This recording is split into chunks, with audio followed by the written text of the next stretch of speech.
বলতেছে, ও হুজুর, আমি একটা বিপদে পড়েছি, মনে হয় আকাশের নিচে জমিনের উপরে আমার মতো গুণাগার আর নাই।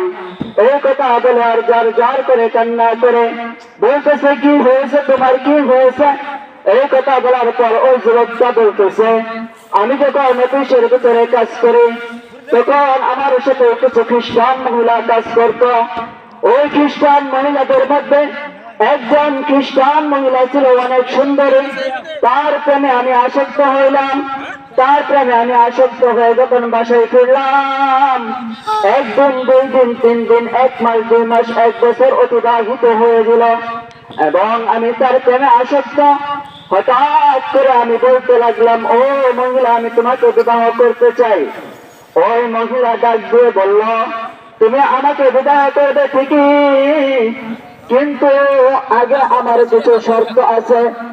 এই বলে সঙ্গে সঙ্গে ওই যুবক মহিলাটা দৌড়ে তার বাবার কাছে চলে গেল, গিয়ে বলল, ও বাবা, পাকিস্তানের এক যুবক আমাকে বিবাহ করতে চাই, তোমার অনুমতি কি জানিয়ে দাও বাবা। এই কথা বলার সাথে সাথে ওই মহিলার বাবা ডাক দিয়ে বলতেছে, ও মা, তোমাকে যদি ওই পাকিস্তানের যুবক বিবাহ করতে চায় তাহলে তার একটু শর্ত মানতে হবে। বলতেছে, বাবা, তোমার শর্তগুলো কি বলো, আমি তাকে শোনাবো।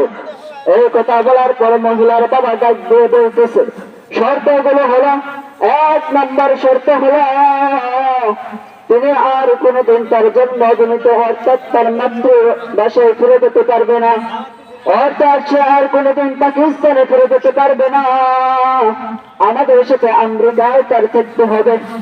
1 নম্বর শর্ত দিল। 2 নম্বর শর্ত হলো, তুমি আর কোনদিন ওই মসজিদের পাশে ওখানে থাকতে পারবে না, কারণ ওই মসজিদের রুমের পাশে থেকে তুমি যখন মসজিদের ভিতরে 5 বার আজান হয়, তুমি ওই আজানের জন্য আজান ছেড়ে নামাজের জন্য বেরিয়ে যাও, কিন্তু ওই রুমটা ভেঙে আমাদের গির্জাঘরের সাথে তোমার রুম নিয়ে আসতে হবে। 2 নম্বর শর্ত। 3 নম্বর শর্ত হলো, বৌরা, তুমি আর কোনদিন ওই মসজিদের ভিতরে যাইতে পারবে না, ওই মসজিদের ভিতরে ইবাদত করতে পারবে না, ওই মসজিদের ভিতরে আর কোনদিন ঢুকতে পারবে না। এই কথা বলার পর বলতেছে, তাহলে কোথায় যাবে, কোথায় যাবে, কোথায় যাবে?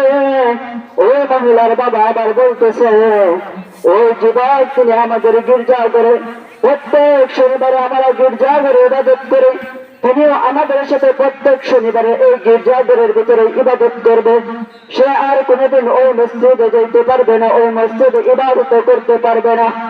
এই কথা বলার সাথে সাথে ওই খ্রিস্টান মহিলাকে আবার ওই যুবকের কাছে গেল, গিয়ে বলল, ও যুবক, তুমি যদি আমাকে বিবাহ করতে চাও, তুমি যদি আমাকে বিবাহ করতে চাও, তাহলে আমার পিতাকে একটি শর্ত দিয়েছে, এই শর্তগুলো যদি তুমি মানতে পারো তাহলে আমাকে তুমি বিবাহ করতে পারবে।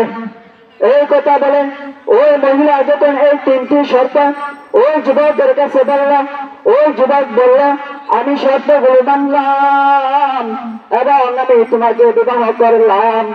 এই যুবক ওই মহিলাকে বিবাহ করার পর 1 দিন, 2 দিন, 3 দিন, 1 মাস, 2 মাস, 3 বছর কেটে গেল।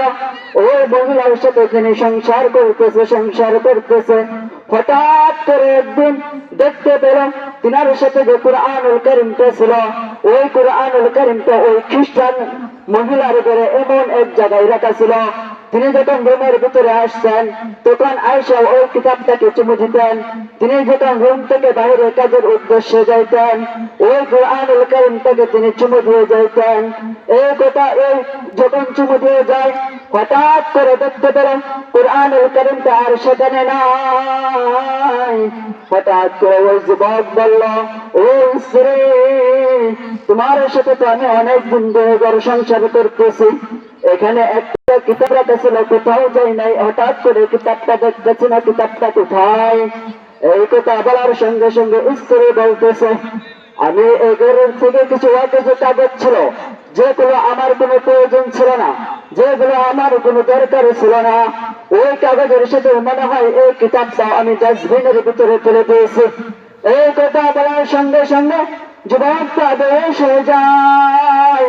যখন আবার যুবকটার হুঁশ আসলো, তখন যুবকটা ওই ডাস্টবিনের ভিতরে নামে ওই কোরআনুল কারীমটাকে নিয়ে আসলেন।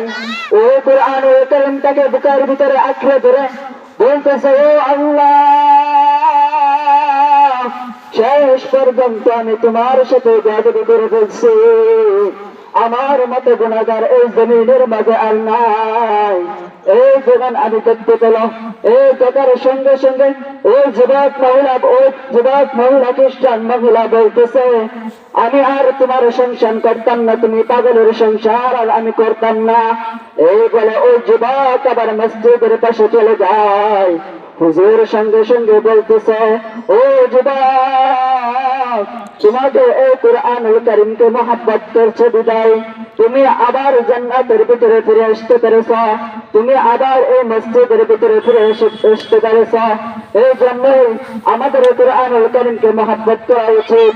এই জন্য আমরাও যেন কোরআনুল কারীমকে ভালোবাসি, আমরাও কোরআনুল কারীমকে চুমু খাবো ইনশাআল্লাহ। এই বলে আমার কথা শুনতে